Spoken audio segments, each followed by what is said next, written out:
बचन बाबूजी महाराज, बचन नंबर 2, इलाहाबाद, 18 मार्च सन 1931। संतों के भाव सहित दर्शन की महिमा। 1। जितनी चैतन्य शक्ति लेकर आए हैं उससे काम करते हैं, यही पूंजी है। उसी के अनुसार मनुष्य चोले में अंतःकरण के घाट पर बैठकर बाहोश कार्यवाही करते हैं। अंतःकरण के घाट का हल्का बहुत बड़ा है और अपनी उसी चैतन्य पूंजी के मुआफिक यह उसके मैक्सिमम एंड मिनिमम में सबसे ऊंचे और नीचे सिरों के दरमियान कहीं ठहराया जाता है। यह चैतन्यता कर्म वेग और प्रारब्ध कर्म वगैरह में बराबर खर्च होती रहती है। जितनी ज़्यादा खर्च हो उतनी कमी होती जाएगी। 2। अगर उस चैतन्य पूंजी को कायम भी रखा जावे और संभाला भी जावे, मगर उसकी वृद्धि न हो तो मनुष्य चोला तो और मतों के हिसाब से भी शुभ कर्म करके पा सकता है, मगर 4 खान की डोरी का रिश्ता नहीं टूट सकता।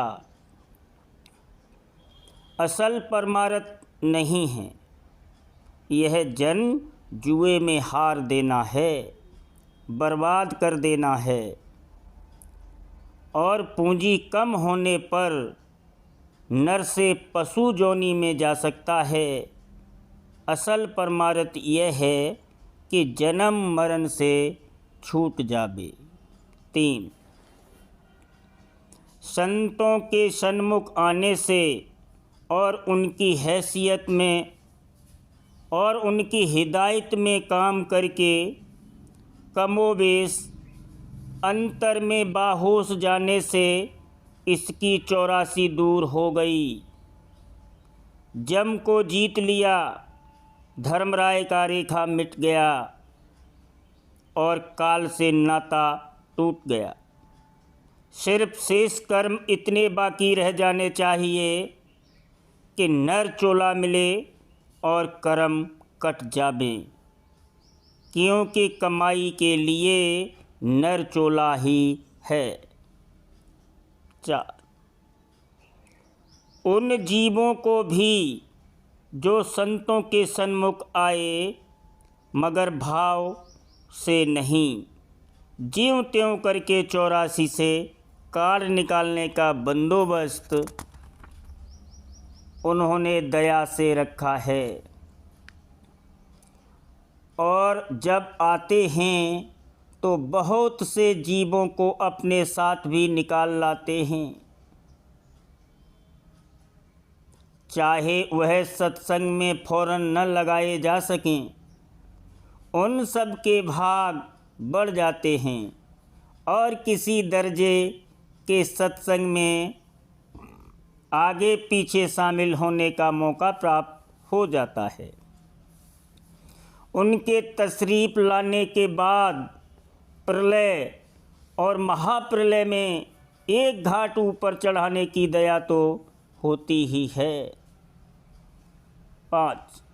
स्वतः संत और जागे संत का आपा ऊपर के घाट पर रहता है, लेकिन उनके भास से तमाम चक्रों में रोशनी पैदा हो जाती है और उससे नर चोले में अंतःकरण के घाट पर अपने आप सब काम चलते हैं और पूरे तौर से होते हैं।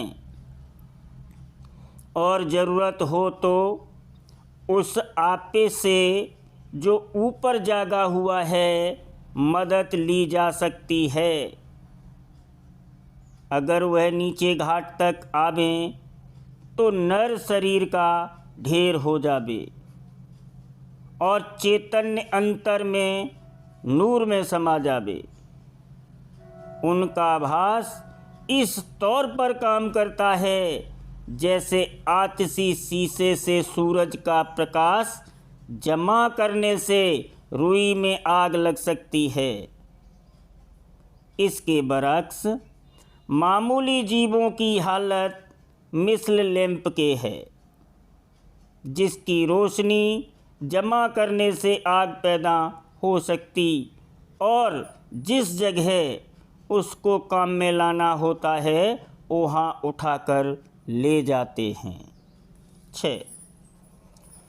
नर चोला धारण करने पर अंतःकरण के घाट पर ठेका लेने से जितनी कामनाएं हैं सब जाग उठती हैं, लेकिन विकारी अंग से दूर रहना चाहिए। जैसे अलल पक्ष अधर में आसमान ही में अंडा देता है और नीचे उतरते उतरते उसको से भी लेता है और ज़मीन छूते छूते बच्चा पैदा होकर उलटकर आसमान को उड़ जाता है, ऐसे ही विकारी अंग की तपन से बचकर इंद्रिय घाट ही से अंतर को उलट पड़े और ऐसी अकुलाहट पैदा हो जैसे कोई पहाड़ी सर्द मुल्क वाला गर्म देश में आकर व्याकुल हो जाता है और फौरन ही अपने देश को लौट जाता है। अलल पक्ष एक फर्जी नाम मालूम होता है, मगर जब संतों ने दृष्टांत दिया है तो किसी समय में कोई चिड़िया रही होगी और अब भी ऐसी जगह हो सकती है जहाँ आसानी से आदमी का गुजर न होता हो। फूल पत्तियाँ वगैरह भी समय अनुसार बदलती रहती हैं। 7.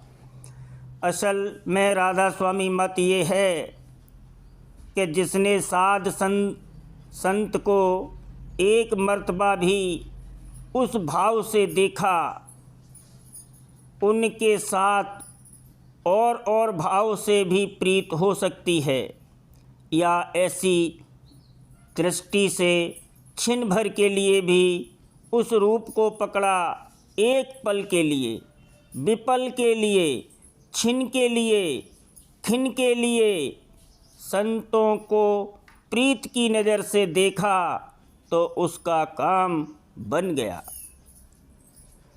3 दिन अभ्यास किया या क्षण भर के लिए भी सूरत को शब्द का रस आया तो जन्म सफल हो गया, क्योंकि जहाँ तक इसकी सूरत अंतर में एक बार भी किसी कदर बाहोश पहुँची तो वहाँ तक वह ज़रूर पहुँचाया जाएगा। सूरत को शब्द का रस आना और दृष्टि का रूप को अंतर बाहर पकड़ना एक ही बात है। एक दफ़े भी कोमल होके गदगद चित होकर सूरत किसी समय में निकली और सूरत की प्रीत उनमें लग गई तो काल मर गया, यम छूट गया। इतनी ही देर एक अल्प का झुकाव उनकी तरफ कल्प के अभ्यास से बढ़कर है। एक क्षण भर के लिए ऐसी दृष्टि का आना उद्धार की मोहर लगाना है। 8.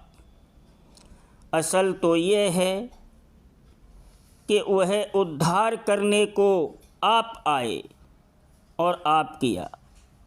जिस पर ऐसी नज़र डाली और वह ठहर गई तो वह गुरमुख है। गुरमुख तो सभी हैं, जिसका रुख पूरी तरह गुरु की तरफ है, पूरन गुरमुख है। उसकी क्या महिमा की जाए।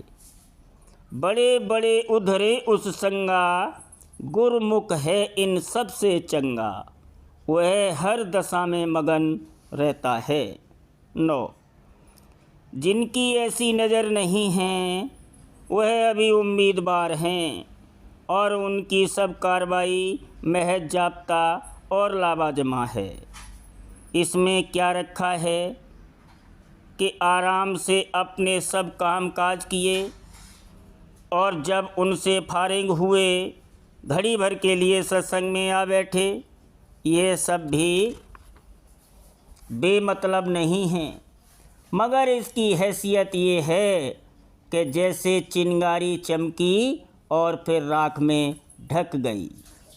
10, जो दुख उस मौज से हो जो उद्धार करने वाली है, यानी अगर मौज का दुख हो तो वह दुनिया के सब सुखों से बड़ा है।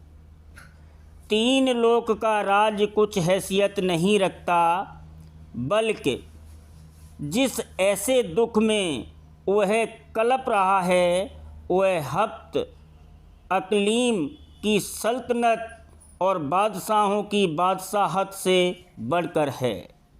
11, राधा स्वामी नाम और राधा स्वामी मत एक चीज़ है। जिस वक्त राधा स्वामी नाम मालूम होगा, क्या सतनाम नहीं मालूम होगा? जिसने सतनाम समझा राधा स्वामी नाम भी समझा। जिसने राधा स्वामी नाम नहीं समझा सतनाम भी नहीं जाना।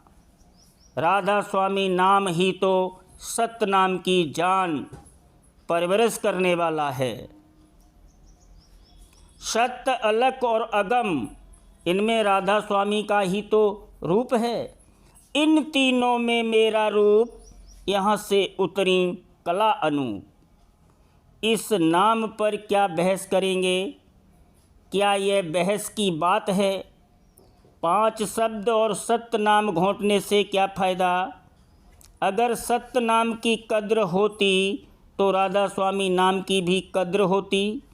राधा स्वामी नाम में प्रीत आए बगैर महज जाप्ते की कार्रवाई है।